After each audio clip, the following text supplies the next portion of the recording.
I was nearby, the game is based already on Buddhist acclimatized. mythology and So, religion.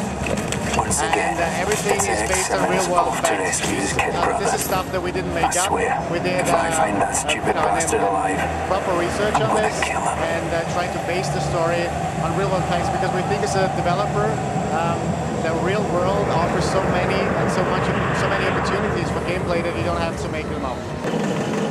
Okay, and the idea is also that the game has no weapons, so we are not a typical zombie slayer, slashing game, whatever. There are no chainsaw, no guns, no nothing. The only thing you do, or most of the time you do, is prayers. They are so-called mandalas in the Buddhist, when you talk in Buddhist terms, and with those mandalas, you can defeat your opponents. And that's actually the reason why we picked the Wii as a platform, because when we started researching for this game, we found out about his prayers, and the Buddhist really does do these prayers with gestures. So we thought when the Wii came up, wow, that's a cool idea to have those gestures with the gesture system, with the gesture control system on the Wii. So it was kind of a perfect match for us, at least. So the idea is that you're really in the dark at all from the very beginning, so you have no clue what's going on. And piece by piece, and puzzle by puzzle, bit by bit, the puzzle is put together. It's revealed by non-playing characters to tell you a little bit of the story, and it's revealed by cutscenes, which we use to evolve the story. And with the progress of the game, you learn more and more. And finally, when you're on the top of the mountain, you hopefully have all the clues together, to have the big picture.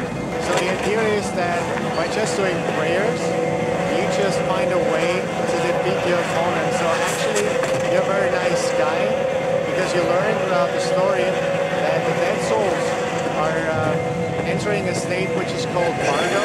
That's the realm of afterlife. This is again a true thing in Buddhism. And in this Bardo, the shadow world, each soul has to move, and there it has to perform certain tests. And the gods decide then whether the soul has reached enlightenment and is allowed to go on to Nirvana, or if it has to go back to another life iteration on Earth.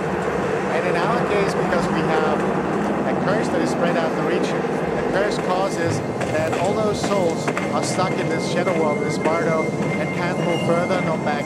So you're doing actually something nice and good, because you're releasing and relieving those ghosts and those spirits from this world, from this in-between world. So actually, you're a nice guy. You don't killing anyone because the spirit's already dead. Bloody hell. Here is an example. We use, as I mentioned before, cutscenes to unveil the story, and we've chosen a very specific style to support the weirdness and the creepiness of our game. I don't believe this. The monk gestures like a ritual. Here, the old guy you see here, the old chap, is a monk, which is a kind of father figure to the main character, Eric Simmons. And he teaches him the first prayers, the first gestures, and he introduces him to the background of mythology and Buddhism, and he tells him about the brother and what happened before you arrive on the mountain. And from there it starts, and from there you pick up the clues and the information piece by piece to get a bigger picture.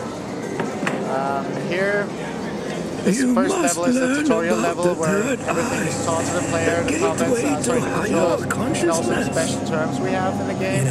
So we listen now, we see now the third eye. This is the opportunity or the option we give to the player to get a glimpse into the Bardo. Try hard. You can do this.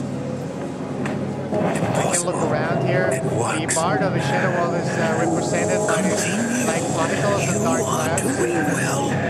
And you see here the burning symbol.